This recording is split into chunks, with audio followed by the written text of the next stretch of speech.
Alright, this is Derek with OCDGone7days.com, and I want to talk to you today about control and what that has to do with OCD. And I'll go ahead and write that for you in nice red lettering.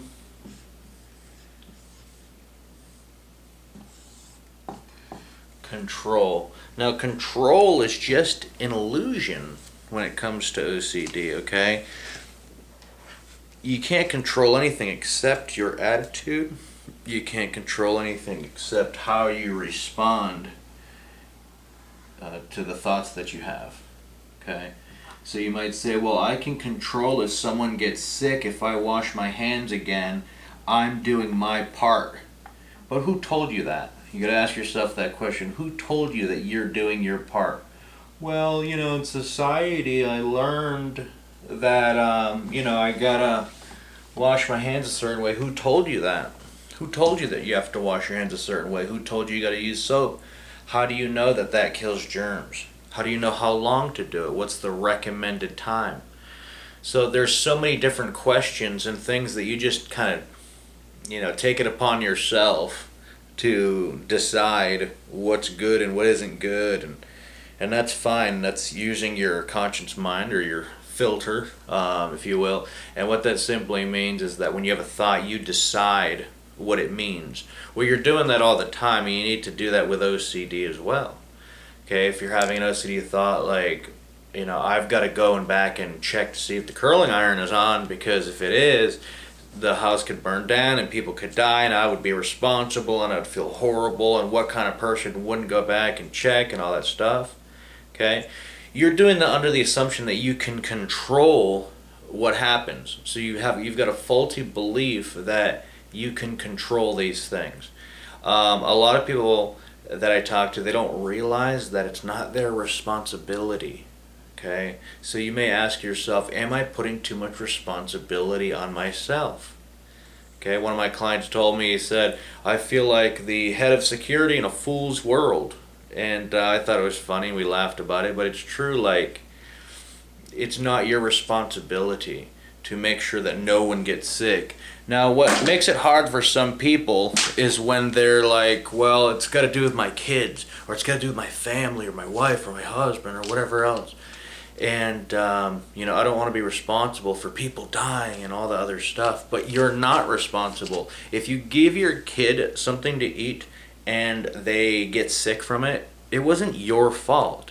If you work in the lunch line and you give someone beans and they get sick, it's not your fault, unless you purposely put stuff in their food. But if you're watching this video right now, you're probably not that kind of person. Okay? Those of you who may think that, well, I don't want to accidentally, I don't want to watch a kid because I may do something inappropriate, which a few of you deal with that situation. At the end of the day, you guys are the ones that I would trust. If I had a kid, I would trust you guys the most with them, because you're so worried about you'd never let anything happen to them. Okay? So you just need to understand, I do want to make this short, because, we all have things to do. We got lives to live, okay? But I just want to let you know this, okay, is that you don't really have the control you think you do.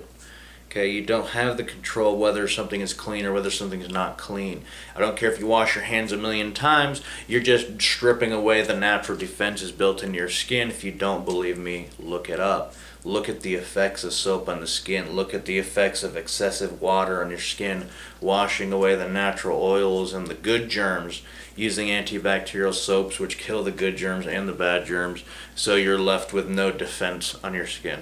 Okay, drying them out. One of the worst things you can do. Okay, so we've got these kind of faulty beliefs.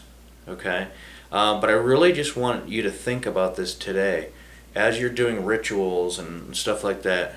Do you really have control, or is it just in your mind? Are you the head of security in a fool's world?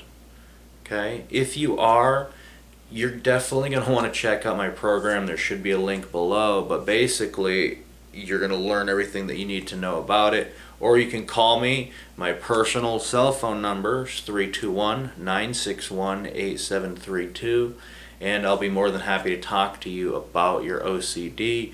When you do call, make sure to have a pen and paper though, because we get right to the point, okay? These videos may be laid back, but when we talk, it is very professional, okay? So at the end of the day, what I want you to think about today and the kind of the takeaway point is, do I really have the control I think I do? And am I trying to control stuff that really cannot be controlled? It's a huge point to think about. If you're trying to control stuff that cannot be controlled, you're obviously wasting your time and making yourself miserable for no reason. So, you need to discover how to become free of that, how to free yourself of this excessive responsibility. And knowing about it and doing it are two very different things, okay? And I'd be more than happy to go over that stuff with you, either through the program or by you, calling and we'll, talk about your OCD and find out what's going on with it, okay? But at the end of the day, just really kind of think about that today, okay? Do I really have control over the things that I do? When you do your rituals, do you have control? Or is it just an illusion? Who's telling you to do the rituals? Yourself, or did someone whisper in your ear, hey, do this ritual? Okay? So think about that. If you had the authority to create the ritual and create the rule, you have the authority to change it. But it's just simply not that easy to turn around and do it. Just like you can turn around and smoke a crack pipe. Before you do that, you're not addicted. Once you smoke it, you can't just be unaddicted like that. It actually takes a process. And the same thing with OCD. Once you've had a hit, so to speak, where you used magic thinking to dispel anxiety, and the magic thinking worked for a very brief period of time, some longer than others, but in the big scheme of things, a brief period of time until you feel like you have to do the ritual again, okay? You need to learn how to beat that addiction, because OCD really is an addiction of the mind, okay? But just really kind of focus on that today. It's really good to sit there and kind of take a moment by yourself and just kind of analyze, what am I doing? Why am I doing these things this way? What do I want my life to be like? Write down those questions and ask yourself that, and write down the answers. What do you want your life to be like? What can you even picture what OCD-free life would look like at this point? Okay, these are very important questions to answer. Okay, now if you do need help with OCD, I am here to help you. Okay, you can call me at 321-961-8732. But before you call, answer those questions. Okay, the question number one being, what do I want my life to be like? What would life be like without OCD? Okay.